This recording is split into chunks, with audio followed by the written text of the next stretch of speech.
Hello students, hope you all are fine. So today we are going to see some basic Java programs to brush up the theoretical concepts we have discussed so far. So today we are going to see the programs, especially the programs of character data type. So let's start with the first program. Write a program that outputs the natural logarithm, absolute value, square roots of a number, and random numbers between 0 and 1. So, to find out the natural logarithm, absolute value, and square root of a number, first of all, we require a number. Secondly, we have to find out the random numbers between 0 and 1. So we don't require any number. The number which we will accept, we will not use it for this. So let's start the program. Import java.util.star. With this statement, we are importing the util package inside our program. Why do we require this util package? As it was clearly mentioned in the program that we have to find out the natural logarithm, absolute value and square root of a number. तो उसके लिए हमें किसी number की ज़रूरत होगी और वो नंबर हम एक्सेप्ट करेंगे यूज़र से. तो यूज़र से कोई सा भी नंबर एक्सेप्ट करने के लिए we have to use some class.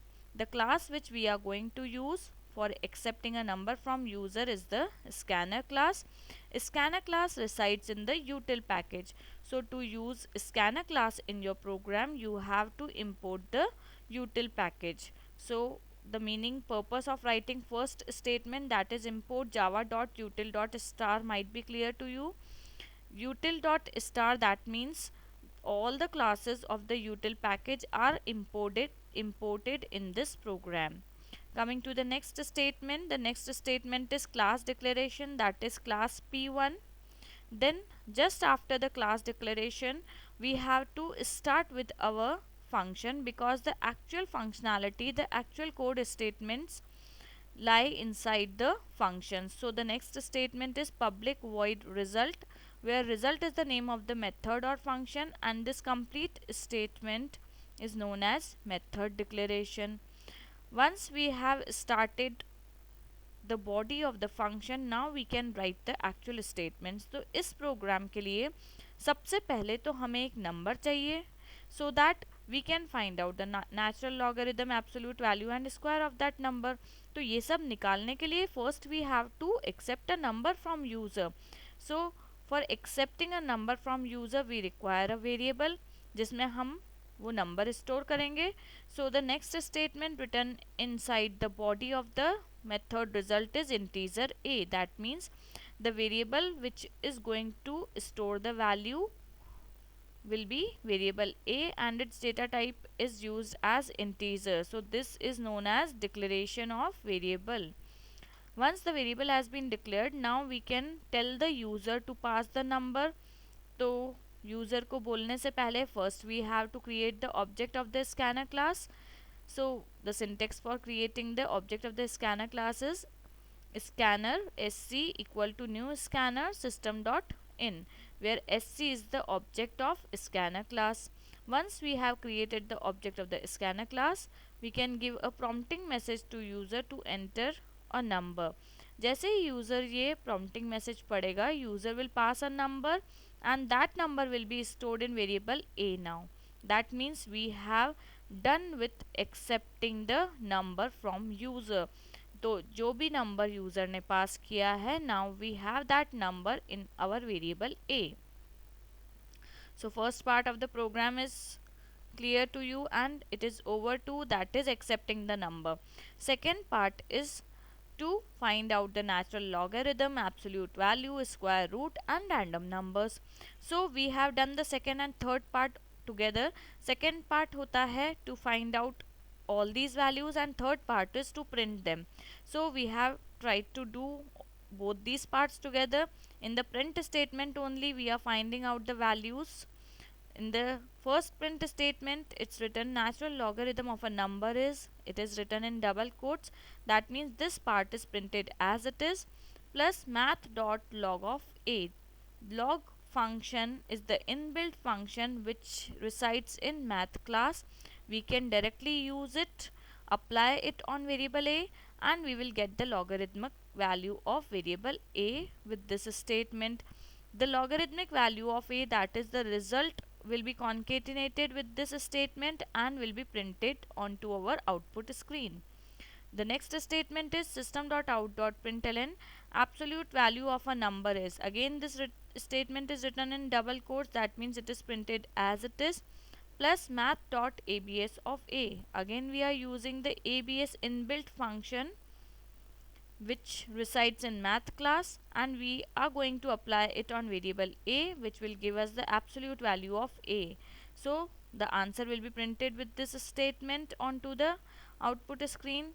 The next statement is square root of a number is. Again this statement is printed as it is, and with sqrt function of math class it will give us the square root of variable a. Then next statement system.out.println random number is printed as it is. Math.random, we are not passing any arguments here. That means by default if we are not passing any arguments, it takes the arguments as 0 and 1, that means in the range of 0 to 1. So this statement is going to print the random numbers in the range of 0 to 1. So in these four statements we are using math class. Once the work of actual code statements is over, we can simply close the function. So that we are going to do with the closing curly brace. So with this closing curly brace, the body of this result function is over here itself. Then we can write the main method. The syntax of the main method is public static void main string args. This is known as main method declaration. After main method declaration, the first statement is to create the object. The syntax for creating the object is class name object name equal to new class name. So with this statement we have created an object p11 of class p1, which will help us to call the instance function result. So in the next statement we have used p11.result, where p11 is the name of the object and result is the name of the method which we want to call. So with this statement method result will be called and we will get our output. Now I hope all these parts of the program might be clear to you. So let's start with the next program on characters.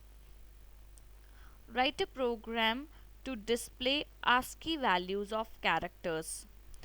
Full form of ASCII is American Standard Code of Information Interchange. It is a 7-bit code which can store 128 values, that means from 0 to 127. Now see, for all the letters, alphabets, capital, that means lowercase and uppercase, we have some ASCII codes. For digits also we have particular ASCII code, and for all the other symbols also, some special symbols also, we have the ASCII codes. Now with the help of this program we want to find out the ASCII code of particular characters. Just see how we are going to do it. The program is started with the class declaration, that is class p2. Then we have written the function, that is values. We have declared three variables here, a1, b1 and c1 of data type character. हमारे पास यहाँ पे three variables हैं. The names of the variables are a1, b1 and c1 और तीनों का data type है character. That means वो character type की value ही store कर सकता है.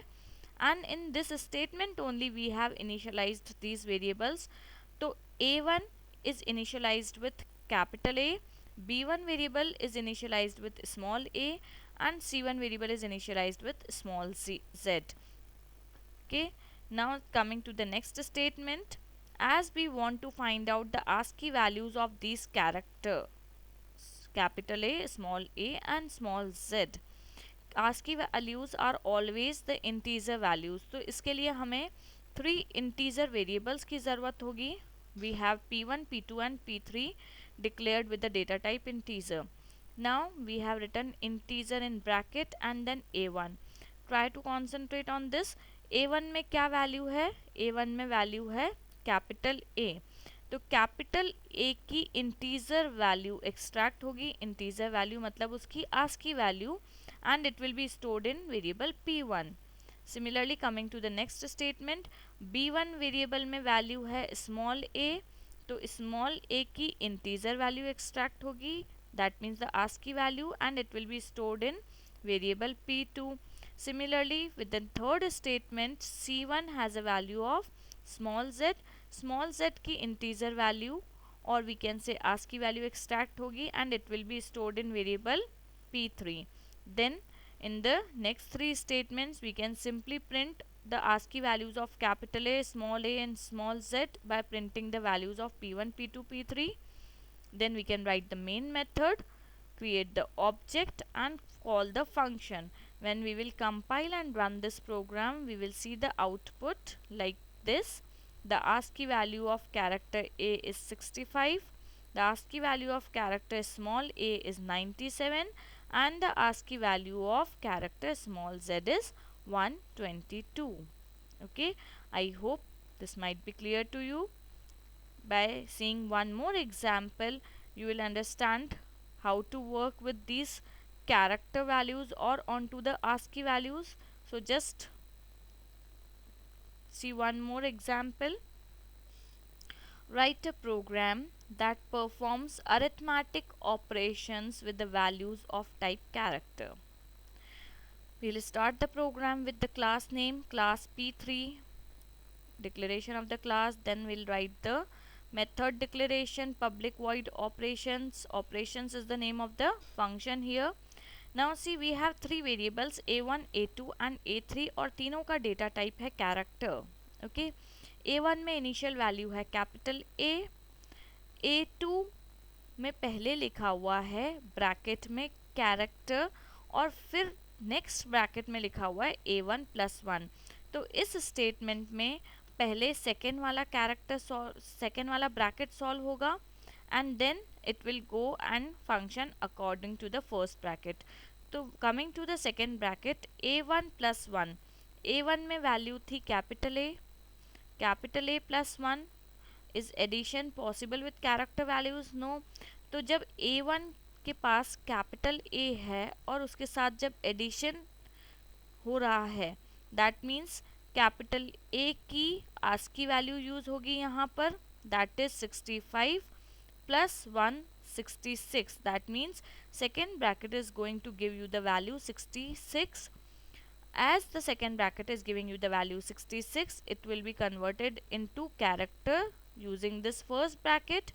और 66 की character value क्या होगी? Capital B. So capital B will be stored in variable A2. This would be more clear with this. Just see, character A1 में था capital A, कैरेक्टर A2 में पहले हमने सेकेंड ब्रैकेट सॉल्व किया तो we got 66. अब 66 पे जब फर्स्ट वाला ब्रैकेट यूज होगा तो it will give the value as capital B. That means अब A2 वेरिएबल में क्या वैल्यू आ जाएगी? Capital B. Now just see this third statement is character A3 equal to A2, मतलब A3 में A2 की वैल्यू कॉपी हो जाएगी तो A3 में भी आ जाएगा कैपिटल B.